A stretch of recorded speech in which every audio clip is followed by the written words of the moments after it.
몸이 아프신가요? 약을 먹고 병원을 다녀도 낫지 않는 병. 오래된 통증, 반복되는 증상, 이유 없는 피로. 혹시 마음속 깊은 곳에서 왜 나만 이렇게 아픈 걸까? 이런 질문 해보신 적 있으신가요? 부처님께서는 몸의 병뿐 아니라 병의 뿌리까지 꿰뚫어 보셨습니다. 그리고 말씀하셨습니다. 모든 병은 마음에서 비롯된다. 오늘은 그 가르침을 통해 왜 병이 낫지 않고 계속 반복되는지, 어떻게 하면 몸과 마음이 함께 치유되는지를 깊이 이야기해 보려 합니다. 부처님은 병을 단순한 신체 이상으로 보지 않으셨습니다. 병은 업의 과보이며 과거와 현재의 행위 그리고 마음 상태의 결과라고 보셨습니다. 상유따니까야에서는 이렇게 말씀하십니다. 마음이 어지럽고 탐욕에 젖으면 몸도 병들고 약해진다. 즉, 마음이 병들면 그 병이 결국 몸으로도 나타난다는 뜻입니다. 생각해보면 그렇지 않나요? 스트레스를 받으면 머리가 아프고, 슬픔이 깊으면 가슴이 답답하고, 분노를 삼키면 위장이 뒤틀립니다. 마음이 먼저 아픈 것이고, 몸은 그 신호를 알려주는 것입니다. 부처님께서 병을 만드는 마음으로 가장 먼저 지적하신 세 가지가 있습니다. 탐욕, 성냄, 어리석음. 이 세 가지는 불교에서 삼독이라고도 부릅니다. 탐욕은 끝없는 욕망입니다. 더 많은 것, 더 나은 것, 남보다 앞서려는 마음이 끊임없는 긴장을 만들고 몸을 쇠약하게 만듭니다. 성냄은 분노와 짜증, 억눌린 화입니다. 이것은 간과 위장을 상하게 하고 혈압을 높이며 결국 온몸을 공격하는 독이 됩니다. 어리석음은 진실을 보지 못하고 헛된 것에 집착하는 마음입니다. 자신의 병의 원인을 외부에서만 찾고 스스로를 성찰하지 못하게 만듭니다. 이 세 가지가 마음을 병들게 하고 그 병이 몸까지 침범하는 것입니다. 부처님은 병을 무조건 나쁘다고 보지 않으셨습니다. 병은 고통이지만 그 고통을 통해 자신의 삶을 다시 보게 만드는 거울이 된다고 하셨습니다. 병이 들면 우리는 삶의 속도를 늦추고 지나친 욕심을 내려놓게 됩니다. 그리고 그제서야 묻습니다. 내가 어떻게 살아왔는가? 병은 우리의 마음을 돌이키게 하고 본질로 돌아오게 하는 인생의 스승일 수도 있습니다. 많은 사람들이 병을 고치기 위해 약을 먹고 치료를 받습니다. 하지만 정작 자기 마음의 독은 버리지 않은 채 몸만 고치려 하기 때문에 병이 반복되고 더 깊어지는 것입니다. 부처님은 말씀하셨습니다. 몸이 병들더라도 마음까지 병들게 하지 마라. 그 말은 마음을 잘 다스리면 몸도 따라 낫는다는 뜻입니다. 실제로 수행자 중에는 심각한 병을 가진 이들이 명상과 수행, 기도로 병의 고통에서 벗어났던 사례들이 많습니다. 그들은 병을 없앤 것이 아니라 병을 두려워하지 않게 되었고, 병을 이해하게 되었고, 그로 인해 병의 에너지가 약해진 것입니다. 자, 그렇다면 어떻게 해야 몸과 마음을 함께 치유할 수 있을까요? 부처님은 병든 이들에게 다음의 세 가지를 실천하라고 하셨습니다. 첫째, 관심, 마음을 바라보기. 자신의 몸을 보는 것보다 자신의 마음이 어떻게 흘러가는지를 관찰하는 연습입니다. 불안이 올라올 때, 화가 날 때, 슬픔이 밀려올 때, 그 감정에 휘둘리지 않고 그저 바라보는 것입니다. 지금 내 마음이 이렇구나. 이렇게 알아차리는 것만으로 마음은 조용히 가라앉기 시작합니다. 둘째, 자비심, 스스로를 안아주는 연습. 병이 들면 많은 사람들이 자신을 원망합니다. 내가 왜 이렇게 되었지? 내 몸은 왜 이렇게 약하지? 그럴수록 병은 더 깊어집니다. 부처님은 병든 자를 가장 먼저 위로하고 안아주셨습니다. 너는 이미 충분히 잘해왔다. 병은 잘못이 아니라 쉬어야 할 신호이다. 스스로에게 자비를 보내는 것, 그것이 치유의 시작입니다. 셋째, 염불, 명상, 마음을 씻는 시간. 짧은 염불이나 매일 아침에 명상, 잠들기 전에 기도. 이것들은 단순한 종교 행위가 아니라 마음을 맑게 하는 습관입니다. 숨을 고르고 의식을 낮추고 지금 여기에 머무는 연습을 하면 마음이 치유되고 몸도 점차 회복되기 시작합니다. 병을 겪는다는 것은 삶의 어느 시점에서 반드시 멈춰 서야 한다는 신호입니다. 우리는 너무 바쁘게 살아갑니다. 돈을 벌고 사람을 만나고 끝없는 계획과 일정 속에 자신의 마음은 어디 있는지조차 잊고 살죠.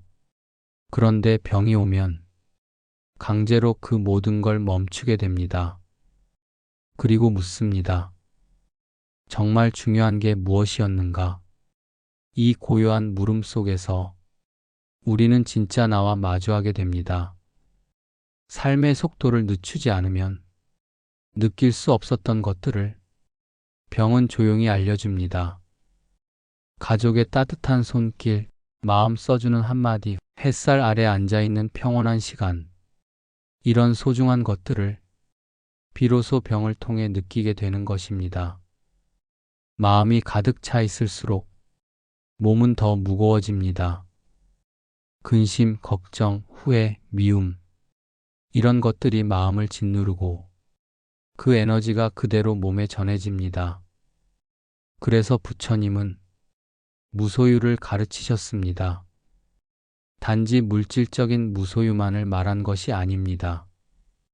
마음도 비워야 한다는 가르침입니다. 남에 대한 원망, 과거에 대한 미련, 미래에 대한 불안. 이 모든 것을 놓아주는 순간 몸의 통증도 줄어들기 시작합니다. 병은 사라지지 않더라도 고통은 분명히 줄어듭니다. 고통이 깊을수록 깨달음의 문은 가까워집니다. 부처님의 제자 중 한 명인 길라나는 온몸에 종기가 나고 극심한 통증으로 수행조차 할 수 없었습니다. 다른 제자들은 그의 곁을 떠났고 그는 더 깊은 병에 빠졌습니다. 그때 부처님께서 직접 찾아오셨습니다. 직접 그를 씻기고 몸을 닦아주시며 말씀하셨습니다. 누구도 병을 피해갈 수 없다. 하지만 병들었을 때 그 마음이 맑고 고요하다면 이미 그대는 수행 중인 것이다. 이 말씀은 병에 걸린 것이 불행이 아니라 그 병을 대하는 마음이 수행이라는 깊은 통찰을 줍니다. 어떤 병은 낫습니다. 하지만 어떤 병은 치료가 아닌 수용을 요구합니다. 불치병이나 말기병처럼 삶의 끝자락에서 마주하는 고통은 삶과 죽음 모두를 되돌아보게 합니다.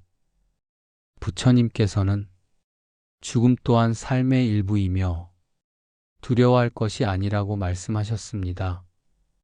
태어난 것은 반드시 죽는다. 죽음을 알면 삶이 선명해진다. 병이 깊어질수록 우리는 지금 이 순간을 더 또렷하게 느끼게 됩니다. 어쩌면 병은 죽음을 준비시키는 자비로운 선물일 수도 있습니다. 지금 살아있다는 것, 숨 쉬고 있다는 것, 그 자체가 기적임을 병은 조용히 가르쳐 줍니다. 많은 사람들이 병을 완치하는 것만이 치유라고 생각합니다. 하지만 부처님의 가르침은 다릅니다. 진정한 치유란 몸의 통증이 사라지는 것이 아니라 마음이 고요해지는 것입니다. 아직 아프지만 그 아픔을 있는 그대로 받아들일 수 있을 때 우리는 이미 치유된 것입니다. 오늘 하루 당신의 병을 원망하지 마세요. 그 아픔을 있는 그대로 바라보고 그 안에 담긴 메시지를 들어보세요. 멈추어라. 돌아보아라. 살아있어라. 그렇게 마음이 조용해질 때 몸도 당신을 따라 조금씩 회복의 길로 들어서게 됩니다. 우리는 병이 오면 무조건 나쁘고 두려운 것으로만 여깁니다. 하지만 똑같은 병을 두고도 누군가는 괴로움에 무너지고 누군가는 마음을 다잡아 인생을 다시 세웁니다. 차이는 태도입니다. 부처님께서 강조하신 것은 고통 자체보다 그 고통을 대하는 마음의 자세였습니다. 괴로움 속에서도 평정심을 잃지 않는 것, 아픔 속에서도 자비를 잃지 않는 것, 이것이 수행자의 길이고 그 길을 걷는 사람은 병 앞에서도 위험을 잃지 않습니다. 몸이 아프다는 것은 우리가 더 이상 외면할 수 없는 삶의 신호입니다. 더 이상 이렇게 살지 마라. 이제는 돌아보아야 할 때다. 그동안 버려두었던 진짜 나를 만나야 한다. 이 신호를 듣는다면 우리는 병을 통해 깨어날 수 있습니다.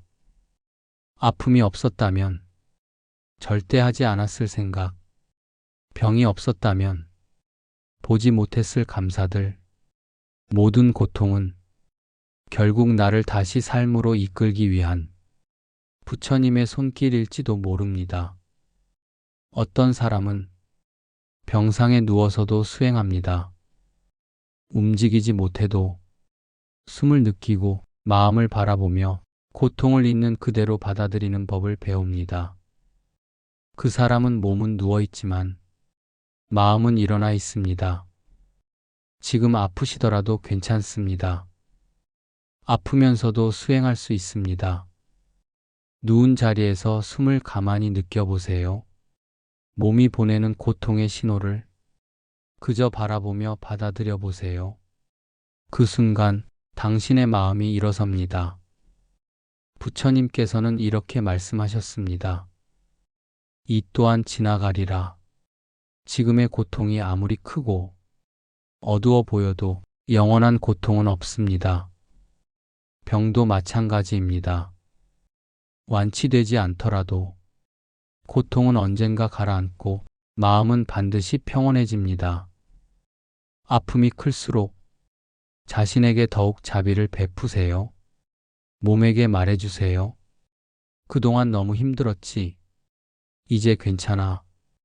내가 너를 돌볼게. 그 말 한마디가 당신의 몸을 녹이고 마음을 치유합니다. 병든 날의 밤은 길고 생각은 많습니다. 그럴수록 고요히 눈을 감고 기도를 올려보세요. 이 몸이 비록 아플지라도 내 마음만은 부처님의 빛으로 환하길. 이 아픔이 누구도 원망하지 않고 누구에게도 탓하지 않으며 있는 그대로 받아들이게 하소서. 오늘도 숨을 쉴 수 있었음에 감사합니다. 내일 아침이 온다면 다시 한번 복을 짓겠습니다.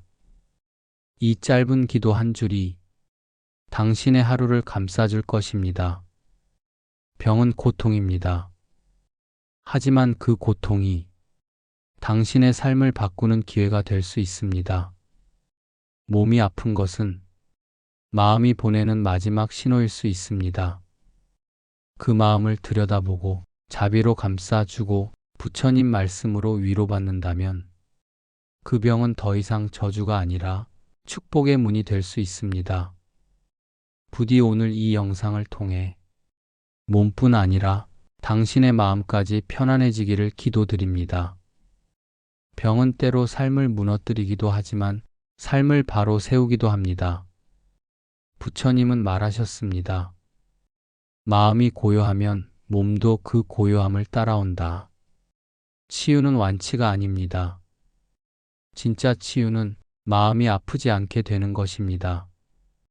이 영상을 통해 당신이 고통에서 잠시나마 벗어나고 부처님의 자비 안에서 쉴 수 있기를 진심으로 기도드립니다. 당신의 몸과 마음이 조금이라도 가벼워졌다면 그것이 곧 수행이고 그것이 곧 복입니다. 오늘도 잘 견디셨습니다. 수고 많으셨습니다. 이 영상이 마음의 위로가 되셨다면 구독 버튼을 눌러주세요. 은빛 레코드는 당신의 삶의 잔잔한 지혜와 치유를 매일 전하고자 합니다. 구독은 당신과 저의 인연을 이어주는 소중한 연결입니다.